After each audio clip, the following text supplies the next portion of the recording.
আসসালামু আলাইকুম ওয়া রাহমাতুল্লাহি ওয়া বারাকাতুহু। প্রিয় প্রবাসী ভাইয়েরা, তৌফিক এলাই আছি আপনাদের সঙ্গে। আশা করি আপনারা প্রত্যেকেই ভালো আছেন।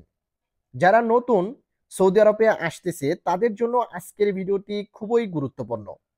আমরা নতুন আসার পর আমাদের দায়িত্ব হচ্ছে আমাদের নিজেদের যে বর্ডার নাম্বারটা রয়েছে অন্তত সেই বর্ডার নাম্বারটা বের করে রাখা। আমাদের প্রবাসীদের ফার্স্ট কাজ হচ্ছে সৌদি আরবে প্রবেশ করার সঙ্গে সঙ্গে বর্ডার নাম্বারটি বের করে রাখতেই হবে। আমরা অনেকেই এই বর্ডার নাম্বারটি বের করে রাখি না। আর নির্দিষ্ট সময়ের ভিতরে যদি বর্ডার নাম্বারটি বের না করে রাখি তাহলে একটা নির্দিষ্ট সময় পর আর এই বর্ডার নাম্বারটি বের করা যায় না। আর আপনার এমন একটা সময় আসবে যে সময়টাতে এই বর্ডার নাম্বারটি কিন্তু খুবই প্রয়োজন পড়বে, কিন্তু আপনার কাছে বর্ডার নাম্বারটি না থাকার কারণে কিন্তু আপনি বিশাল প্রবলেম ফেস করবেন। তো আজকের ভিডিওতে আপনাদেরকে খুব সুন্দরভাবে শেখানোর চেষ্টা করব সহজে আপনার মোবাইল দিয়ে কিভাবে বর্ডার নাম্বারটি আপনি বের করবেন। অনুরোধ করতেছি সৌদি আরবে ঢোকার সঙ্গে সঙ্গে ১ থেকে ২-৩ দিনের ভিতরে আপনাদের এই বর্ডার নাম্বারটি বের করে রাখবেন। এমন একটা সময় আসবে তখন আপনি চেষ্টা করলেও অনলাইন থেকে এই বর্ডার নাম্বারটি বের করতে পারবেন না। আমরা যারা পূর্বে সৌদি আরবে আসতাম তাদেরকে হাতে লিখে পাসপোর্টের মধ্যে বর্ডার নাম্বারটি দিয়ে দিত, কিন্তু যখন থেকে ই ভিসা চালু হয়েছে তখন থেকে কিন্তু এই বর্ডার নাম্বারটি আর পাসপোর্টে লিখে দেওয়া হচ্ছে না। তাই নিজেদের দায়িত্বে এই বর্ডার নাম্বারটিকে বের করে রাখতে হবে। তো বর্ডার নাম্বারটি বের করার জন্য আপনাকে অবশ্যই আপনার ভিসার ছবির প্রয়োজন হবে। ওই ভিসার ছবির ভিতরে যে ভিসা নাম্বারটা রয়েছে এবং ভিসা ইস্যু ডেট অর্থাৎ যত তারিখে ভিসাটি লেগেছে ওই তারিখটার প্রয়োজন হবে।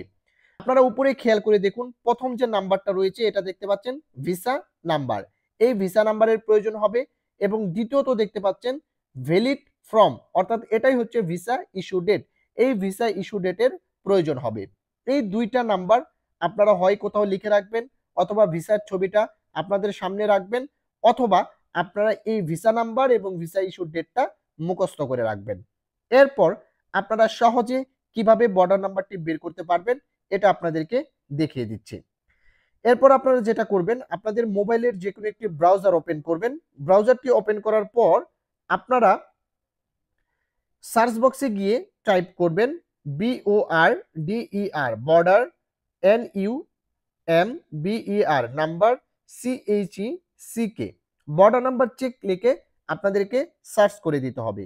সার্চ করার পর প্রথম যে ওয়েবসাইটটা দেখতে পাচ্ছেন https://www.abshar.com abshar.sa এই ওয়েবসাইটের নিচে দেখতে পাচ্ছেন কোয়ারি বর্ডার নাম্বার। ঠিক এই ওয়েবসাইটটার উপরে ক্লিক করে দিতে হবে। ক্লিক করার পর আপনারা এরকম একটি ইন্টারফেস দেখতে পাবেন এবং এখানে দুইটা অপশন পেয়ে যাবেন। একটা হচ্ছে জিসিসি সিটিজেন এবং আরেকটা হচ্ছে নন জিসিসি সিটিজেন। এখান থেকে আমরা যেহেতু নন জিসিসি অর্থাৎ আমরা জিসিসির সিটিজেনশিপ না, এজন্য আমাদেরকে দ্বিতীয় অপশনটির উপরে ক্লিক করে দিতে হবে। ক্লিক করে দেওয়ার পর এরকম একটি ইন্টারফেস দেখতে পাবো। এখানে আমরা তিনটা অপশন পেয়ে যাব। একটা হচ্ছে ভিসা নাম্বার, ওই যে বলেছিলাম আমাদের ভিসা নাম্বারের প্রয়োজন হবে, তাই প্রথম ঘরটিতে আমাদের ভিসা নাম্বারটি দিয়ে দিতে হবে। এরপর দেখতে পাচ্ছেন দ্বিতীয় ঘর, এখানে হচ্ছে ভিসা ইস্যু ডেট। ঠিক এখানে আমাদের ভিসা ইস্যু ডেট কত তারিখে ভিসাটা লেগেছে সেটা তুলে দিতে হবে। যেহেতু আমাদের ভিসা ইস্যু ডেটটা ইংলিশে তাই অবশ্য দ্বিতীয় অপশনটিকে সিলেক্ট করে দিতে হবে। দেখেন আমি দ্বিতীয় অপশনটি সিলেক্ট করে দিয়েছি। প্রথম অপশনটি হচ্ছে আরবি, দ্বিতীয় অপশনটি হচ্ছে ইংলিশ। ভিসা ইস্যু ডেটটা আমাদের ইংলিশে দিয়ে দিতে হবে। এরপর নিচের ঘরটিতে দেখতে পাচ্ছেন ইন্টার ইউএস কোড। এখানে উপরে যে 4 সংখ্যার কোডটা দেখতে পাচ্ছেন 4992, এই ইউএস কোডটা ঠিক এই ইউএস কোডের জায়গায় টাইপ করে দিতে হবে।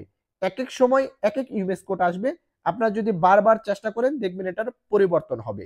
চলুন আমি সকল ঘর ফিল আপ করে তারপর পরবর্তী স্টেপে চলে যাচ্ছি। ওকে, দেখতে পাচ্ছেন ভিসা নাম্বারটি দিয়ে দিয়েছি, ভিসা ইস্যু ডেটটা দিয়ে দিয়েছি এবং ইউএস কোডটা 4992 এটা হুবহু এখানে টাইপ করেছি। এরপর এই ইনকোয়ারি নামে অপশনটিতে আমাদেরকে ক্লিক করে দিতে হবে। ক্লিক করে দেওয়ার সঙ্গে সঙ্গে দেখতে পাচ্ছেন you have done the transaction successfully লেখাটি চলে এসেছে গ্রিন কালার। এবং এখানে দেখতে পাচ্ছেন আমাদের নেম, যার নামে ভিসাটা ছিল তার নামটা চলে এসেছে এবং বর্ডার নাম্বার, এখানে 10 সংখ্যার বর্ডার নাম্বারটি চলে এসেছে।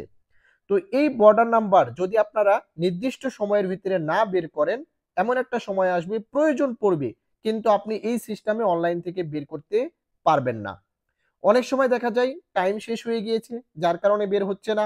আবার অনেক সময় আপনার ইকামা হয়ে গেছে, তার কারণে বের হচ্ছে না। আমরা কিন্তু বলতে পারবো না কেন বের হচ্ছে না। কিন্তু নির্দিষ্ট একটা সময় পর আপনি কিন্তু আর এই বর্ডার নাম্বারটি বের করতে পারবেন না। কিন্তু এমন একটা সময় আসবে আপনার এই বর্ডার নাম্বারটি জরুরি কাজে ব্যবহার করতে হবে, কিন্তু আপনি পাচ্ছেন না। যার কারণে সৌদি আরবে প্রবেশ করার ১ থেকে ২ দিনের ভিতরেই চেষ্টা করবেন আপনার এই বর্ডার নাম্বারটি বের করে ফেলার। তো অবশ্যই সৌদিগামী নতুন প্রবাসী ভাইদের উপকারের জন্য ভিডিওটিকে শেয়ার করে দিবেন। ভালো থাকবেন, সুস্থ থাকবেন। আসসালামু আলাইকুম।